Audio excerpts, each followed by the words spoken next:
అసలు అఘోరాలు కానీ అఘోరీలు కానీ ఎలా అవతరించారు, ఎలా స్టార్ట్ అవ్వడం ఉంది, దాని కొంచెం కొంచెం. మొట్టమొదట అఘోరి పరమేశ్వరుడు.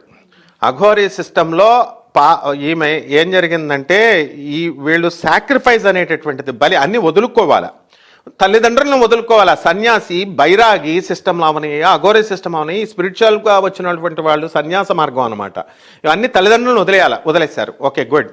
అటాచ్మెంట్స్, ఇదేంటి తల్లిదండ్రులను అంటే వాళ్ళని చూడకుండా అని కాదు, అటాచ్మెంట్స్ ఉండకూడదు. సత్సంగత్యే నిస్సంగత్వం, నిస్సంగత్వే నిర్మోహత్వం, నిర్మోహత్వే నిశ్చలతత్వం, నిశ్చలతత్వే జీవన్ ముక్తి. డిటాచ్మెంట్ రావాలి కాబట్టి వదిలేయమన్నారు. అందుకని పరమేశ్వరుడు సాక్రిఫైస్ అనేది మొదలు పెట్టాడు. ఎంత sacrifice and non violence. Non violence అంటే ఏంటంటే వీళ్ళకి అహింస, గౌతమ బుద్ధుడు చెప్పినటువంటి అహింస, జీసస్ క్రైస్ట్ చెప్పినటువంటి క్షమాగుణం, ఇవన్నీ కలిపితే ఒక అఘోరా సిస్టమ్ వస్తుంది. ఇక్కడ వాళ్ళు ఏం చేస్తారంటే, యానిమల్ సాక్రిఫైస్లో, సాక్రిఫైస్ అన్న దానికి అర్థం ఏంటంటే, ఈ యానిమల్ ఉంటుంది కదా, బతుకున్న వాటిని తినరు వాళ్ళు. కారణం ఏంటంటే దాన్ని చంపి తినడం, ఇవంతా కూడా పేరుకేమో అఘోర, రూపమేమో భయంకరంగా ఉంటుంది, కానీ వాళ్ళ మనసు సున్నితం. అందుకే ఫస్ట్ అఘోర అయినటువంటి శివుడిని ఏమంటామంటే, ఇందాక అన్నారు కాబట్టి నాకు ఒకటి సడన్ గుర్తుకొచ్చింది, అఘోరీలు అఘోరాలు కానీ శవాలను తింటారా? ఫస్ట్ అఘోర అయినటువంటి పరమేశ్వరుడు వజ్ర కాటోర కుసుమ కోరక అన్నారు. అంటే వజ్రం అంత కఠినము ఆయన మనస్సు, ఆయన బయట రూపము, అండ్ సున్నితం, పువ్వు అంటే సున్నితం. ఇలాగే అఘోరీలు, నిజమైన అఘోరీల మనసు అలాగే ఉంటుంది. అలాగే సాక్రిఫైస్, వాళ్ళ పాపం బతుకున్న వాటిని పండునే కొయ్యరు, చెట్టు నుంచి పచ్చి ఆకులు కూడా కొయ్యరు. వాళ్ళు చచ్చిపోయిన బాడీస్ అందుకు తింటారు, అంతేగాని శవాలు కాదు తినేది. యానిమల్ కార్కసెస్, యానిమల్ డెడ్ బాడీస్ని తింటారు. అంటే మాకు యానిమల్ బాడీస్ అయినా, డెడ్ బాడీ అయినా, మంచి ఫుడ్ అయినా ఒకటే అని. ఇది వీరబ్రహ్మేంద్ర స్వాముల వారు సిద్ధయ్యను పరీక్షించినప్పుడు, ఆయన శిష్యుడికి ఆయన యానిమల్ కార్కస్నే ఇచ్చినప్పుడు ఆయన మిగతా శిష్యులంతా పారిపోతారు, చిచ్చి మేము తినమని. కానీ సిద్ధయ్య ముందుకు వస్తే మంత్రిస్తే ఫుడ్లా తింటాడు. అలాగే అఘోరాలలో ఆ గొప్పతనం ఉంది. ఏంటంటే అంతేకాని వీళ్ళు అందరూ శవాలు హింసించడం ఎందుకు అని, చనిపోయిన వాటిని అదే పార్వతీదేవి మనస్సు ఉంటుంది వాళ్ళకి. ఎలా అంటే, చెట్టు నుంచి పడిపోయిన ఆకుని శివుడు భర్త కోసం కావాలని తపస్సు చేసినప్పుడు, చెట్టు నుంచి ఆటోమేటిక్గా పండిపోయినటువంటి కింద పడినటువంటి ఆకును మాత్రమే ఏరుకొని తింటారు. అందుకే అపర్ణ అని పేరు వస్తుంది. అందుకే వీళ్ళకి అఘోరీ అని పేరు వచ్చింది. దానికి లింక్ అపర్ణకి అఘోరికి. సో దేర్ మైండ్ అంత మంచి మనస్సు ఉంటుంది వాళ్ళకి. పైకి రూపాల సినిమాల్లో అలా చూపిస్తారు, అంతేగాని వీళ్ళేం శవాల మాంసాలు తినరు. ఒకవేళ ఏమైనా శవాల మాంసాల సాంప్రదాయం ఏం కాదు, వీళ్ళే అలా పెట్టేసుకుంటారు జనాలు భయపెట్టడానికి. ఇది శవాల మాంసాలు ఏం తింటారు. అందులో ఒక అరవింద్ అఘోరా మాట్లాడుతున్నాడు, అఘోరా సిస్టమ్ గురించి తెలియకుండా వీళ్ళెవరు అని సామాజికవేత్త అయినటువంటి కృష్ణకుమార్ అక్కని, ట్రాన్స్జెండర్ అయిన మాధవిని ప్రశ్నిస్తున్నాడు. అతను స్వామీజీలని వాళ్ళని వీళ్ళ మగవాళ్ళ అని ప్రశ్నించాడు. అది కరెక్ట్. అఘోరి వీళ్ళ అఘోరాలు కాదని అంటే వీళ్ళు కూడా తిరగబడ్డారు. అందుకే ఎందుకంటే అఘోరా సిస్టంలో తింటారని గ్యారంటీ ఏంటి? అసలు ఇప్పుడు ఒక శవం డెడ్ బాడీ దొరుకుతుందమ్మా, కాలుస్తున్నారు, వాళ్ళ బంధువులు అక్కడే ఉంటారు. వీడు వెళ్ళి ఒక అఘోరా వెళ్ళి అక్కడ శవం మా బంధువుల ముందు తింటే బంధువులు ఊరుకుంటారా? ఊరుకోరు. అబద్ధాలు వీళ్ళు చెప్పేవన్నీ. వెళ్ళిపోయిన తర్వాత దొంగచాటుగా ఏదన్నా మొక్క కోడి మాంసంలాగా తీసుకుంటే అది వేరే విషయం. నెక్స్ట్ నెంబర్ 2, శ్మశానాల్లో మేము పూజలు చేసేస్తూ ఉంటారు. ఇవి కూడా అన్ని అబద్ధాలే. కారణం ఏంటంటే, ఇప్పుడు ఉన్నటువంటి శ్మశానాలు చూడు, ఒక 10 నిమిషాలు వచ్చి మన అరవింద అఘోర లాంటి వాళ్ళని వచ్చి కూర్చోమని చేయమను, శవ పూజలు చేస్తానన్న వాళ్ళని. ఆ అఘోరమ్మను వదిలేయి. వీళ్ళు ఇప్పుడు ఎవరైతే మిగతా అఘోరాలు ఉన్నారో వాళ్ళని వచ్చేయమను. 10 నిమిషాల్లో చుట్టూ జనం వచ్చేస్తారు. It is a law abiding సిటిజన్గా మాట్లాడాలా. ఇది సమాజం, ఇది సభ్య సమాజం. అవన్నీ సొల్లు కబుర్లు అనమాట. అఘోరాలు చెప్పేటటువంటి శ్మశానాల్లో చేస్తాము. వాళ్ళే కాదు, ఈ మంత్రవేత్తలు, ఎవరైతే యూట్యూబుల్లో కనబడేటటువంటి వాళ్ళు శ్మశానాల్లో పూజలు, తాంత్రిక పూజలు. అసలు తాంత్రికం అంటే ఏంటో తెలియదు ఈ గాడిదలకి. తాంత్రిక పూజలు లేవు, గీజలు లేవు.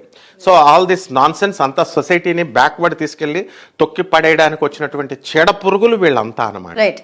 అయితే అఘోరాలకు కానీ అఘోరీలకు కానీ, అఘోరి అనేది తక్కువ ఇప్పుడు విన్నాం, అఘోరాలు ఎప్పటి నుంచో వింటున్నాం. అయితే మనకి వాళ్ళకి శక్తులు ఉన్నాయా లేదా అనేది మనం ఎప్పుడు స్వయంగా చూడలేదు, బికాస్ మనం ముందు వాళ్ళు ఎప్పుడు కనపడలేదు. కానీ సినిమాలో చెప్పడం, చూపించడం మనం చూస్తున్నాం, విన్నాము. నిజంగానే వాళ్ళకి శక్తులు, తాంత్ర శక్తులు, మంత్రశక్తులు ఉన్నాయా? శపించే శక్తులు ఉన్నాయా? వాళ్ళకే కాదు, విశ్వం పుట్టిన తర్వాత ఇప్పటి వరకు, కలియుగం పుట్టిన తర్వాత సొల్లు కబుర్లు చెప్పొద్దాను మనం. ఎవ్వరికీ కూడా ఈ యొక్క శక్తులు లేవు. ఎవ్వడైనా ఒక మహిమ చేసి ఎవడైనా చూపిస్తాడు రమ్మను, వాడికి రేవు. గురుదేవులైనటువంటి నృసింహ సరస్వతి స్వాముల వారు, శ్రీపాద వల్లభులు, దత్తాత్రేయ స్వాముల వారు వాళ్ళ అవధూతలు, వాళ్ళు చేశారు. జగద్గురువులైనటువంటి ఆదిశంకరాచార్యుల వారు చేశారు. మరి వాళ్ళ పరంపరలో పీఠాలు నడుస్తున్నాయి, ఆ పీఠాధిపతులకే లేవు శక్తులు, ఏంటి వీళ్ళకు బోడిగాళ్ళకి వీళ్ళకు ఉండేది. అందువలన ఎట్టి పరిస్థితుల్లో ఇవన్నీ కూడా అబద్ధాలు అబద్ధాలు అబద్ధాలు.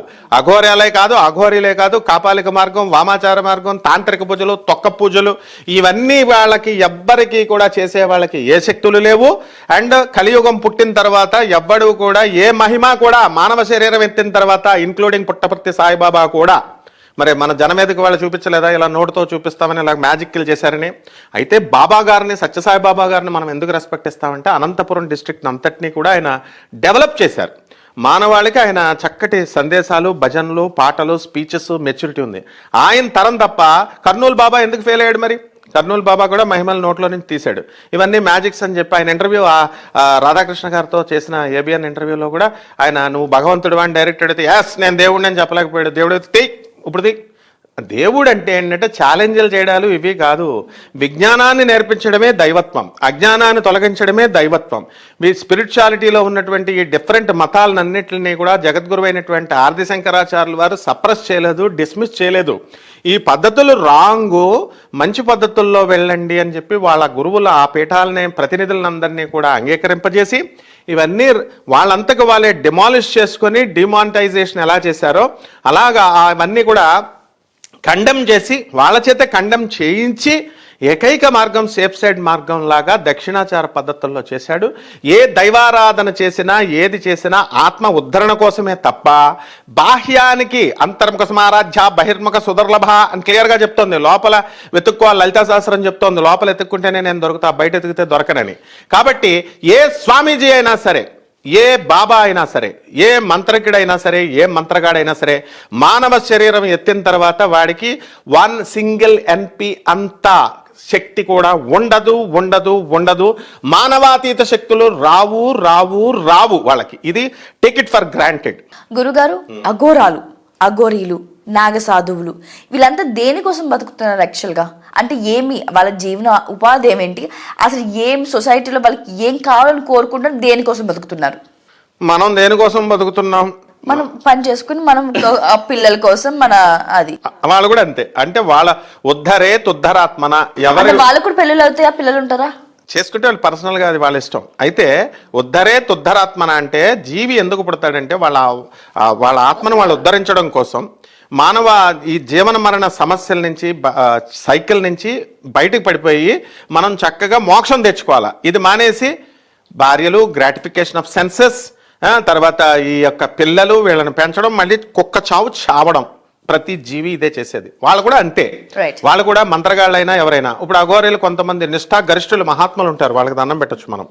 మరి అటువంటి వాళ్ళు వేరు. మనకు ఇప్పుడు ఉన్నటువంటి వాళ్ళు తాగమని ఎవడన్నా చెప్పాడా? అఘోరీలు అంటే వీళ్ళు ఇష్టం వచ్చినట్టు మాట్లాడేసి ఇది తంత్రశాస్త్రం అని. తాంత్రికుల గాళ్ళు మటన్లు పెడతాం, చికెన్లు పెడతాం, మందు పెడతాం, మేకలను కోస్తాం. పిచ్చి సమాజం అనుకుంటున్నారా ఇది?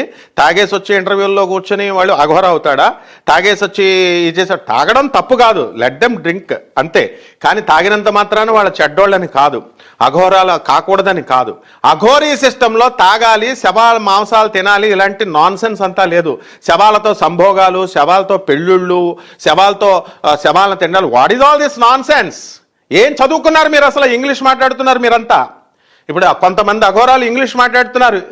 ఇదేనా మీ టీచర్లు నేర్పింది నీకు? As a teacher I'm questioning you, as a professor I'm questioning you stupid fellows. English మాట్లాడుతున్నారు, మళ్ళీ తాగుతామంటున్నారు, శవాల సంభోగాలు, శవాల ఇది. అండ్ ఈ ప్రజల గాడిదలు చూస్తున్నారు. ఎక్కడికి తీసుకెళ్తున్నారు మీరు సమాజాన్ని? నా వాయిస్ ఉందని మాట్లాడుతున్నారా? అఘోరా సిస్టమ్ మీకు తెలుసా అని ప్రశ్నిస్తున్నారా?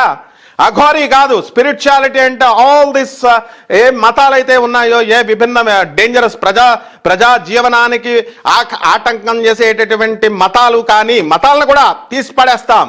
మతాలే కాదు, కులాలే కాదు, ఈ యొక్క అఘోరీ సిస్టమ్స్ కానీ ఏ సిస్టమ్స్ అయినా సరే, ఈ డిఫరెంట్ మతాల్లో ఉన్నటువంటి డిఫరెంట్ స్పిరిచువల్ సిస్టమ్స్ని ప్రజా జీవనానికి వ్యతిరేకంగా ఆటంకంగా వస్తే జగద్గురువులైనటువంటి ఆది శంకరాచార్యులు వారు ఆ మత పెద్దలతో, ఆ సిస్టమ్స్ పెద్దలతో ఏకీకృతం చేసి ఇవన్నీ డేంజరస్ అని రద్దు చేసిన వాటిని మీరెవరు మాట్లాడడానికి? చేసుకుంటే అడవులకు వెళ్ళి చేసుకోవాలా. They should not come into the before the camera, and they should not open their mouth, and they should not mislead the society.